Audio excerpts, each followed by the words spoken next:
Okay, the second unit of this course is on three topics. It's on parametric equations, polar functions, and vector-valued functions. The first set of notes that you're going to get today is an introduction to parametric equations.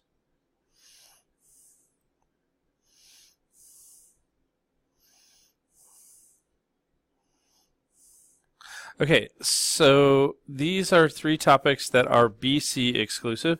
So these are not part of the AB course, but we need to get them early so that we can use them throughout most of the course.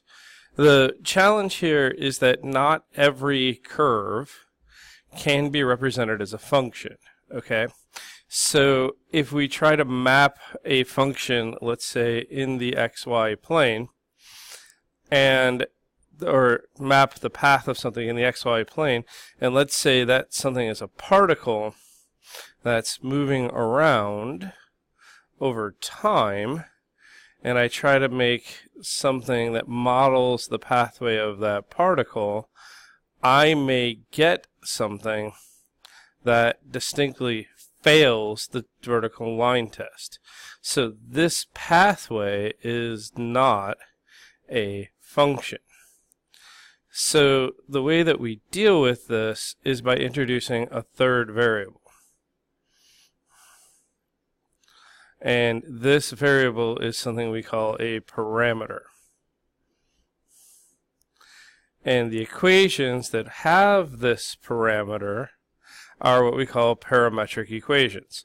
Now, because this is most commonly being used to model a particle or an object moving through space with respect to time, usually the third variable is called t. We use t because it's giving me the x and y location of the particle at a particular time. Okay, so let me give you an example of a couple of parametric equations. So let's say that x is equal to t squared minus 2t, and y is equal to t plus 1. Now we're going to look at how does this graph, right? So typically when we are graphing in the plane, and we're considering something like this, we tend to start at time equals 0. So let's think about what would happen here. At time equals 0, well, this is 0 minus 0, which is 0. And this is 0 plus 1, which is 1. So at time 0, I seem to be located at 0, 1. So that's where I am at time 0. Well, let's see where I would be 1 unit of time later. I'm going to call that 1 second just because it makes things a little bit easier. So 1 second later, I have 1 squared, which is 1, minus 2 is negative 1. So the x-coordinate is negative 1, and 1 plus 1 is 2. So time 1, I'm at 1, 2. Okay, so where am I at time 2? Time 2 is, let's see, that's 4 minus 4. That puts me back at 0. And 2 plus 1 is 3. Aha, so I seem to be going up here. So this is definitely not going to graph like a typical function because I just violated this vertical line test here. Okay, so let's see what happens at time 3. 3 squared is 9, minus 6 is 3, so the x-coordinate is 3, and the y-coordinate is going to be 3 plus 1, that's 4. Okay, so that's there, right? Interesting.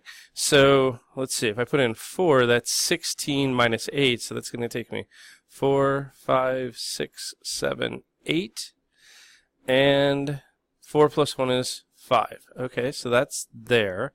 So this is t equals 3, t equals 4. Now let's go back the other way. Let's see, t at negative 1. What if I went backward in time? So let's see, negative 1 squared is 1, plus 2. Let's see, so that's going to lead me to 3, and negative 1 plus 1 is 0, so that's the point 3, 0. So if I was able to go backward in time here to t negative 1, I'd be there. T negative 2, let's see, that's going to give me 4 plus 4 is 8, and negative 2 plus 1 is negative 1. So that's 8, negative 1. Oh, wait, I see something going on here. Right? If I start sketching this curve, I am, I believe, getting kind of a tight little parabola here. I just have a parabola, instead of facing up and down like we're used to, I have a parabola opening to the right. Okay, so my sketch is a little goofy, but it gets the point across. So I'm able to craft something that totally fails the vertical line test here. But I can see where the path of the particle goes and can make predictions about it. That, like, up here, this thing is moving to the right. From time 1 to infinity, it appears that it's going to be moving right and up. From time 1 and earlier, it seems like it came first left, then right. So you have to remember, the path of the particle is actually moving this way through time, right? So kind of helping that a little bit. The path of the particle is moving always this way through time, because the arrow of time goes in one direction, right? All right, so this is the path of the particle. It moves left until it gets to time t equals 1, and then moves right, always moving upward. Okay, so I was able to describe a particle path using two parametric equations. So let's do a little summary here. Parametric equations are two equations.